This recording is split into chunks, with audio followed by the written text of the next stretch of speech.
Welcome back to our YouTube channel, and today I have another new episode about Docker. But it's not just as a normal episode because the other episode people show you how you do it, how you get started with Docker container, and the question I've seen that the problem people have is having the infrastructure to get you started. Having the Docker running on your machine is not a simple machine that every Docker is going to run on any machine.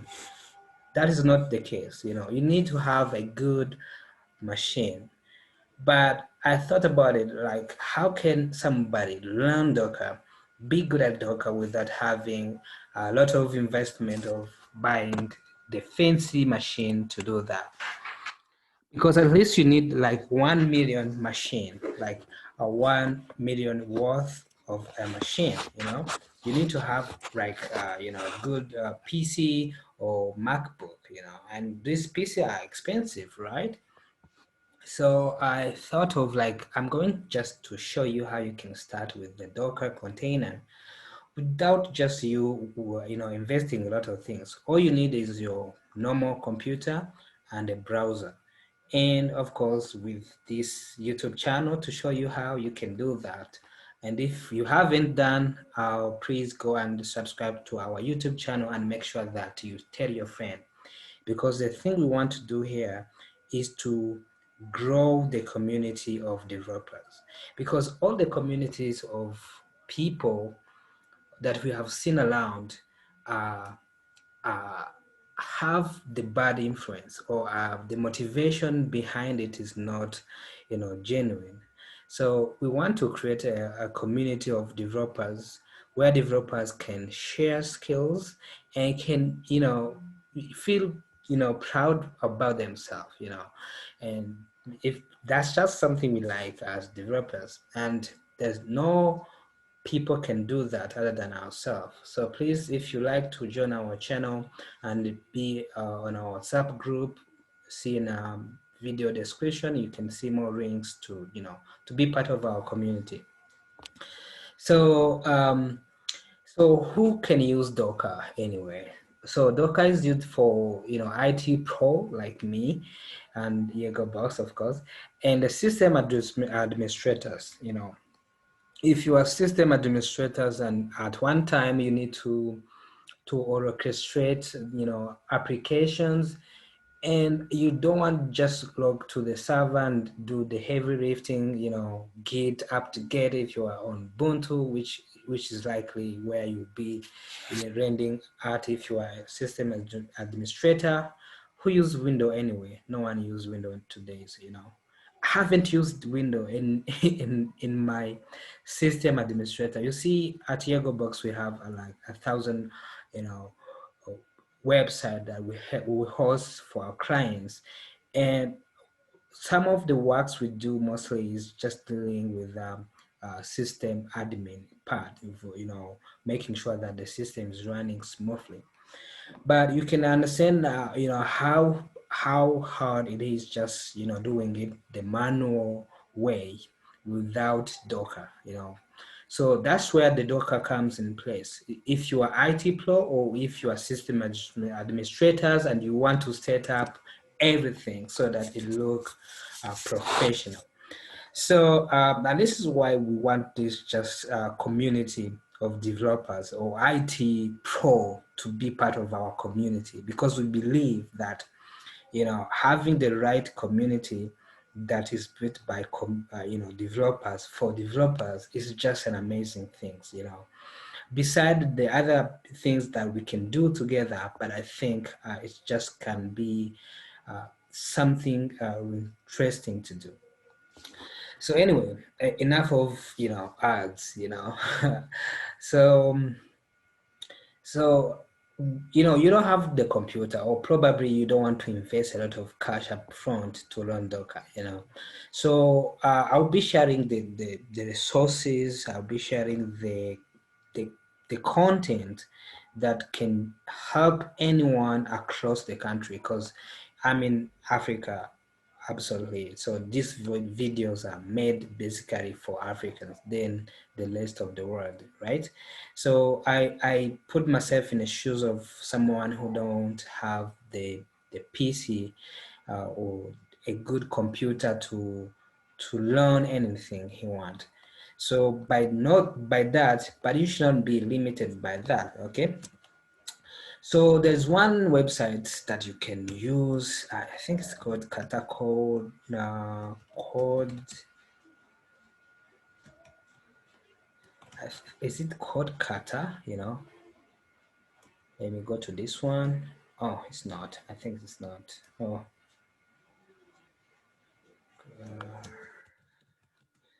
What? Is it Kata?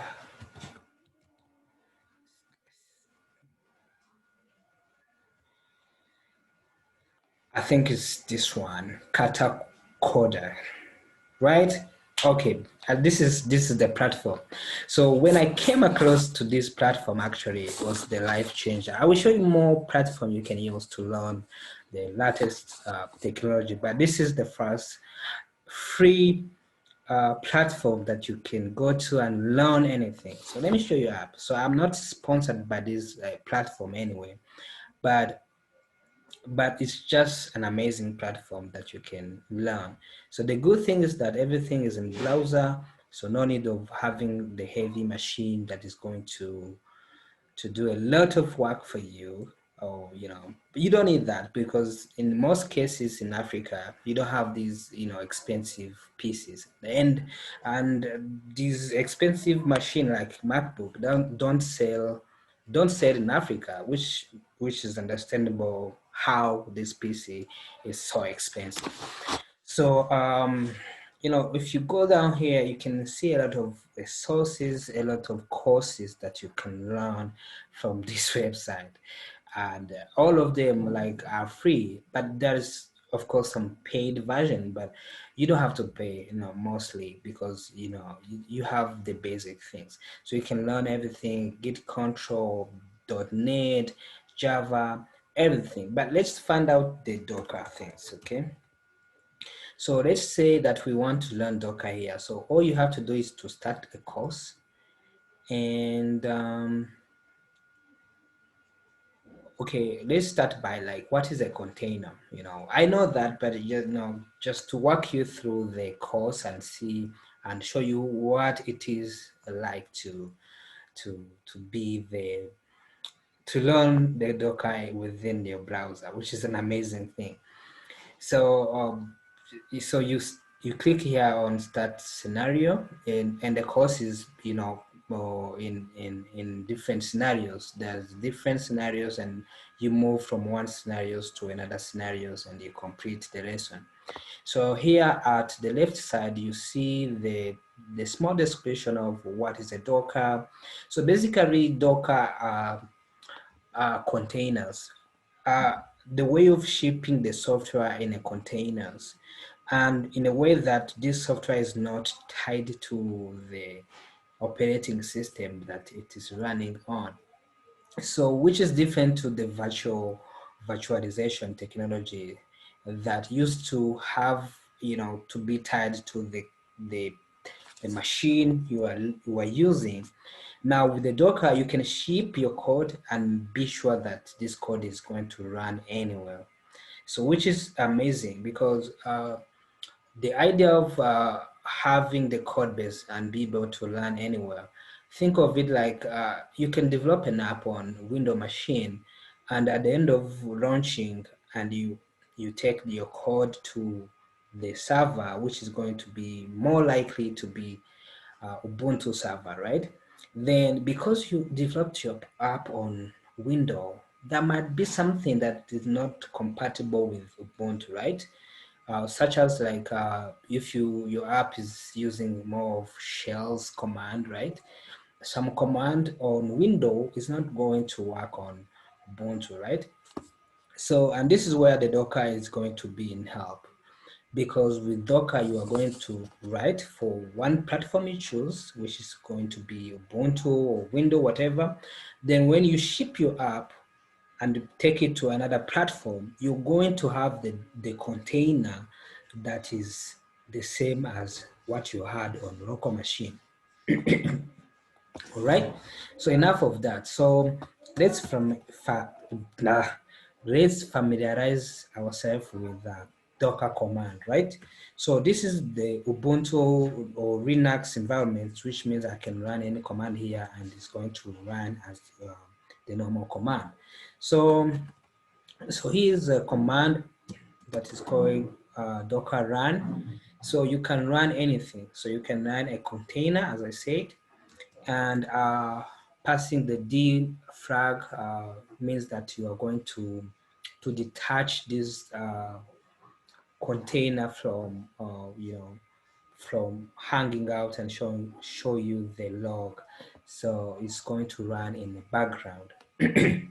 So then I'm going to pass the name of my Docker container, which is going to be the DB, and I'm going to say which database I want to connect to. So this is the name. You can name it to anything you want. So now I want to run my database to be the Redis, and I'm going to take the Alpine version. So this is the container, and the container is built by someone who has thought about having the database and called it Redis, and so that anyone who wants to use this container can just put it and start right away to use it. So if I hit enter, you can see that is going to find this Docker on local machine, and when it doesn't find the Docker on local machine, it's going to go ahead and download it and put it on your machine, just like that. Okay, now, and our database, our Redis database is now running in the background, and we can see the ID of the running container in the background. So now, how do we know that which container is running and which container is being stopped and so on? So we can use a command called process ps, and we can grep, which is we can grep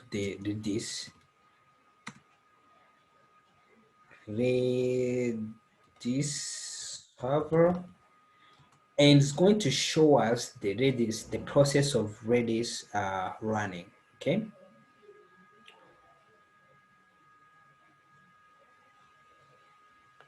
So, and this is going to show us the top, the top Linux process of what Redis server is running on. But if you want to go deeper and show the sub process, because you can have the main process, and that main process can have the sub process beneath it, right? So you can do that by another Linux command called ps3 and -c and -p and -a, and you are going to use $, and you are going to put the command inside that you want to show, which is grep process, grep p, which is process, and you are going to say docker d, which is you are going to show the entire process that is beneath the Docker, how is it called? Is it the Docker service? Yes, Docker service, because the way the Docker, I mean the Linux is built, in order for something to run, there's a different way. You can run it as a background service, and this background service is going to keep working, and this is how the Linux is built. So now what we are doing here on this command is that we are going to show the entire processes that are the children of the Docker, right? Okay, let me see what I've made.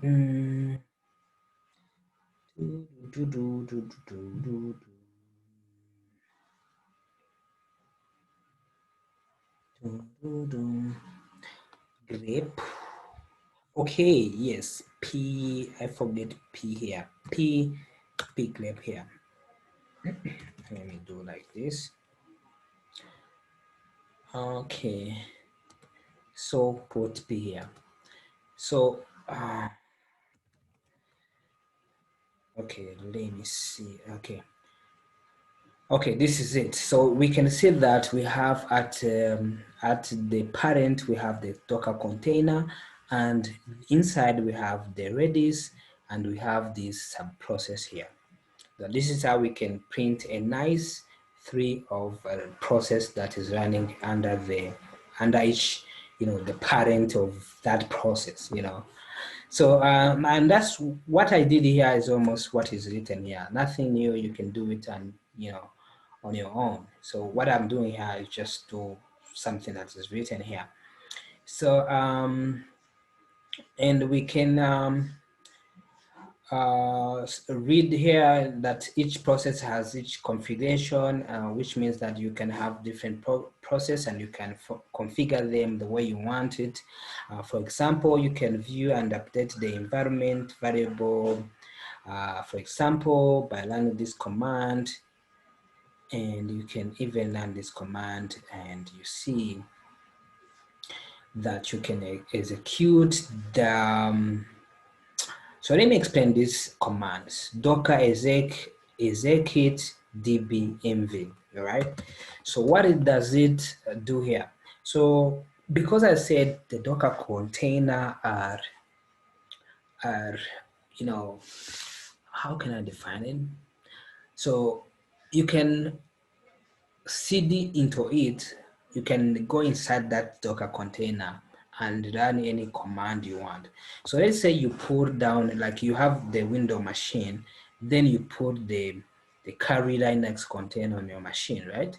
And you execute it. And this carry Linux is an operating system. So once you go inside it, then you can do anything you want that you will do in a normal Linux environment, right? And this is how the Docker is able just to be, running on any machine because it just has that capability, right? So this command is doing that. So remember we named our container, we named our container database. So now we say, okay, let's execute some command inside that database and, um, see the environment variable inside it. So now we are inside it. So if I do exit, you can see that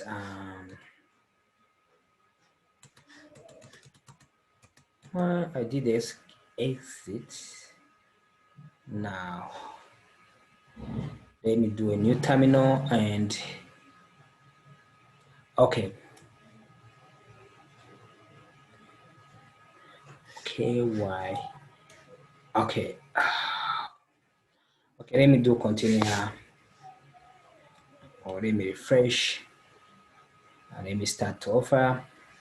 Because yeah, I think I've done a mistake. I thought that I can do exit, then I'll be able to exit, but it seems like it's not possible. So let me go to the next stage because we have completed this.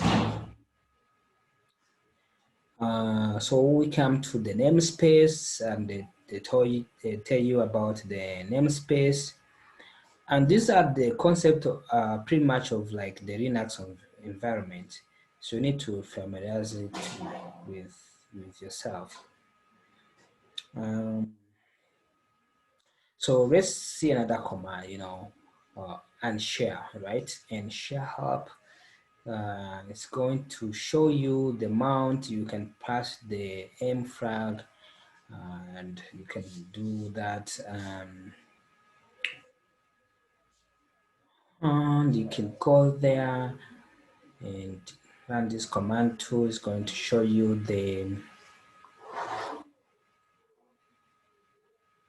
and you can do a lot of things.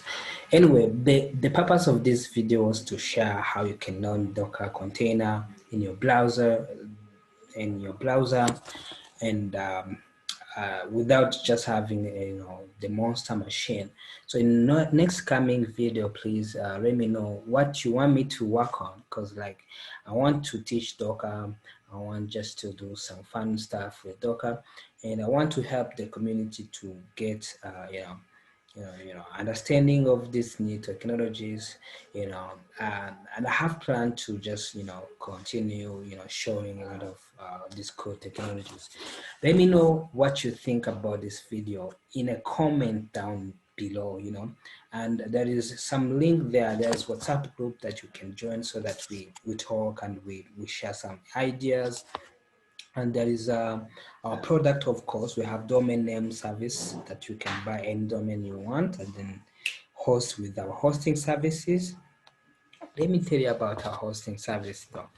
So have you ever thought of, updating your website just as like you want, because the existing technologies such as cPanel, you need to go to the cPanel and you log in and you do a lot of stuff that you don't like, right?